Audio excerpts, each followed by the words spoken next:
Building freeways that go right into the center of the city probably seemed like a good idea at some point. I mean, I guess some cities actually still think it is. But these days, most city planners and urban designers will tell you that building noisy, polluting eyesores that kill a city's walkability and livability is not a recipe for success. So the question we're tackling today is, which North American cities have the smallest freeway footprints? If you pay much attention to this kind of thing, you might think you already know what the answer is, so stay tuned to find out if you're right. Welcome to City Nerd, weekly content on cities and transportation, usually on Wednesday, but I've got other stuff going on later this week, so it's an early upload. So first of all, there really are people who just like driving everywhere, and for them, the more freeways, the better. So fair warning, if you're one of these people, this video is probably not for you. But really, if you think about the most economically successful cities in the Western world that draw the most visitors, they just don't have freeways in the middle of the city. I mean, if a city actually has a lot of space dedicated to freeways,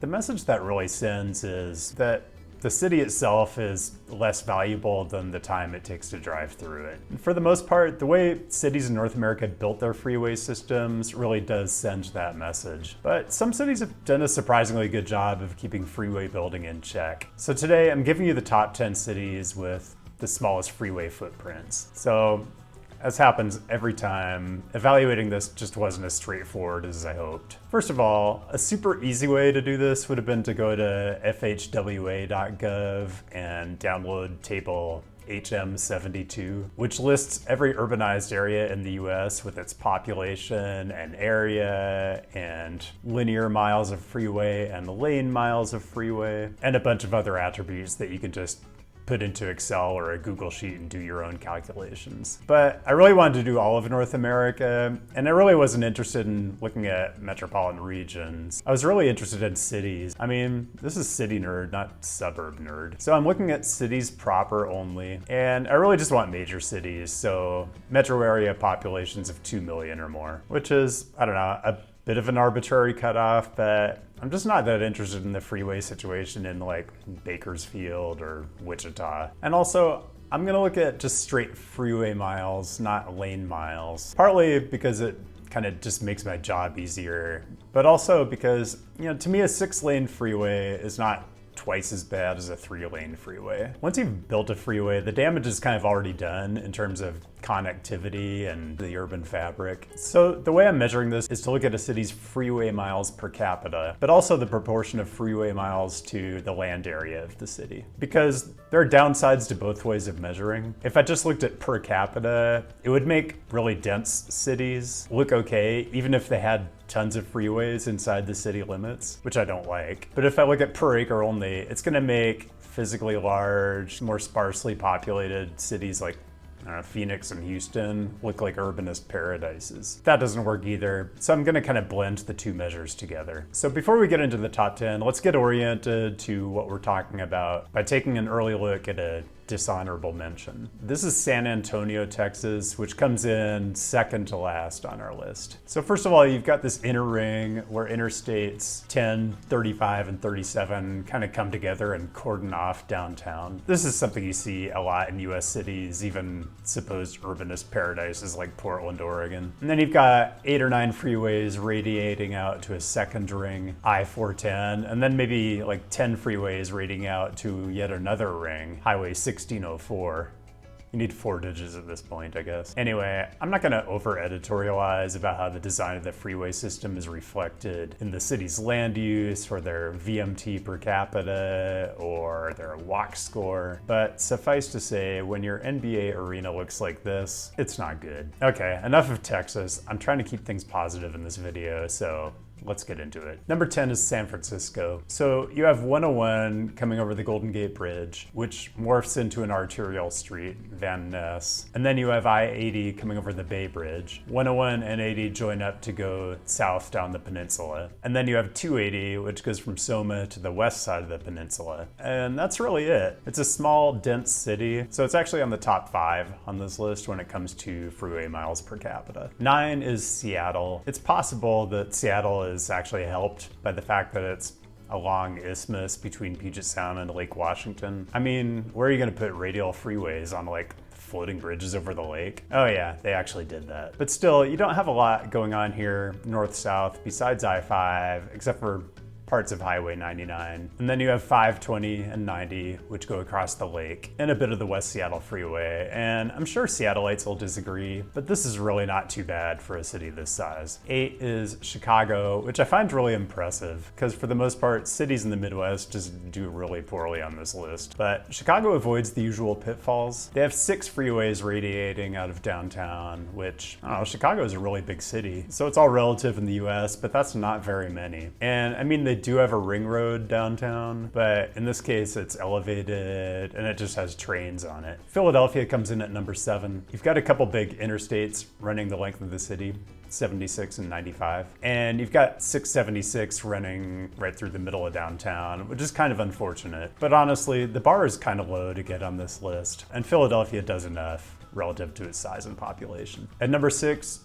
Toronto, Ontario. You know, we talked about this in my Canada high-speed rail video. Still haven't had anyone show up in the comments to tell me a busier stretch of freeway on the entire planet than Highway 401 between Weston Road and Highway 400. Anyway, besides 401 and 400, you've got 404, 427, and the Gardiner Expressway, which is kind of a lot, but Toronto is a big city, both in terms of population and land area, so it ends up rating pretty well on this list. Number 5 is Washington, D.C. This one shouldn't be too much of a surprise. Because of the street layout established in the L'Enfant Plan, it's really the only city in the US that you could kind of squint at and mistake for Paris for a second. By the way, what I'm kind of leaving unsaid as we go through this list is that probably every city on this list went through some kind of freeway revolt in the 50s or 60s that kept things from being worse than what they already are. And DC is certainly no exception. And what's really interesting here is how different the approach to freeways is between the city itself and the surrounding suburbs, where you find probably the most famous ring road in the country and just a ton of other radial freeways with massive interchanges. Let's go to number 4, and now we really get to the outliers on this list. This is Guadalajara in the state of Jalisco, Mexico. Before I get too far into this, let's just acknowledge that freeways, or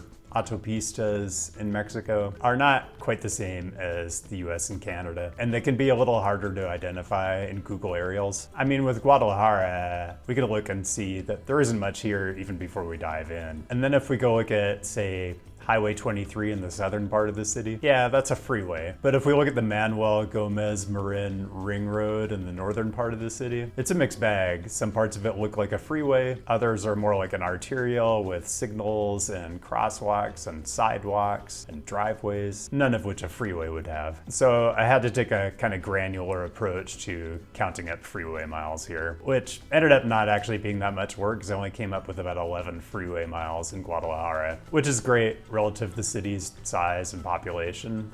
Puts it at number 4 on this list. Number 3, we are moving north into Monterrey. You know, I don't think I probably have too many Mexican viewers just because these videos are in English, but if you're out there, I'd love to hear from you. I mean, does it make sense to compare Mexican cities to US and Canadian cities this way? I mean, I definitely wanted to look at Canada as part of this video, and as a US-based channel, I just have a really hard time including Canada without including Mexico. We share long borders with both countries. I mean, heck, we're all jointly hosting a World Cup in 5 years. Anyway, I just feel like if you look at an old European city and you take it as a sign of enlightenment that they don't have freeways running through their historic centers, but you look at Mexican cities and you think it's just because they weren't as technologically advanced or something, I don't know, that just doesn't sit right with me. I mean, keep in mind that cities in Mexico date from the 1500s and earlier, so the established urban fabric is in some ways more similar to European cities than it is to US or Canadian cities. All right, we've still got the top 2 and honorable mentions, but first, I kind of let this pass without mention last week,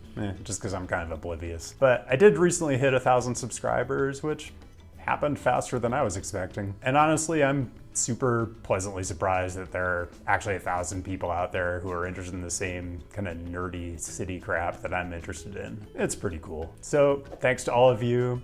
consider subscribing if you haven't already, and drop a like on today's video if you're enjoying. So before I move into the top 2, there's really no honor for cities that didn't make this top 10 list just because the bar was so low. So I really only have dishonorable mentions. I showed you San Antonio already, which came in second to last. So I'll show you third from the bottom, which is Columbus, Ohio. If I have any Ohioans out there, can someone explain to me the city limits of Columbus? It's like Swiss cheese, and it made it really annoying to count up what's really a truly excessive amount of linear miles of freeway. The city at the very bottom of the list is Kansas City, Missouri. I mean, this is a total madness. Remember this beast that came in at number 4 on my interchanges video? Well, the only 3 interchanges that were bigger were all in the suburbs or the exurbs. But this one, it's well inside the southern part of the city proper. But if you go to the north side of KC, I mean, it's like it has its own ring road. And look at the size of some of these interchanges. And I haven't even talked about downtown yet. I really wanted to make this a positive video and talk about cities that are getting it right, but I can't let Kansas City pass without mention. Pound for pound, the most overbuilt city in the US when it comes to freeways. Okay, enough suspense. Number 2 is Mexico City. I mean, look at it. This is the continent's largest city. So let's compare it to the continent's second largest city. New York actually does really well in terms of freeway miles per capita. I mean, it would actually make the top 10, but it's actually at the very bottom of the list when it comes to freeways per acre. I mean, Manhattan is actually fine, but man, Robert Moses went crazy building expressways in the outer boroughs. This kind of stuff does not exist in Mexico City. I mean, it has around 75 miles of freeway, which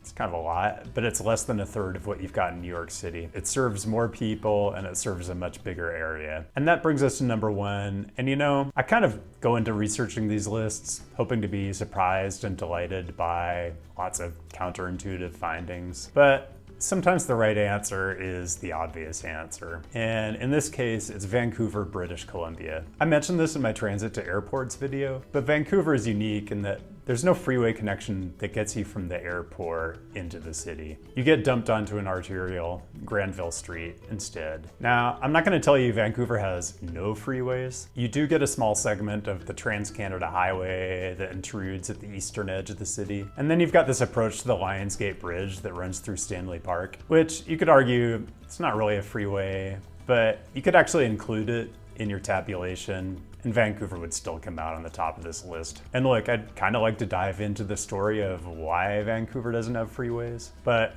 it's something you can Google. And really, every city I looked at has its own story of why freeways were or weren't built. And there are always running themes of public outcry, political corruption, and pretty blatant racism. It's all super fascinating stuff, and maybe I'll revisit it in a different video. But for now, that's all I've got. I'll be back again next week with a new topic, and it's Monday, so I've got a couple extra days I'm gonna use to do some, on the ground field research. So thanks for joining, and we'll see you next time.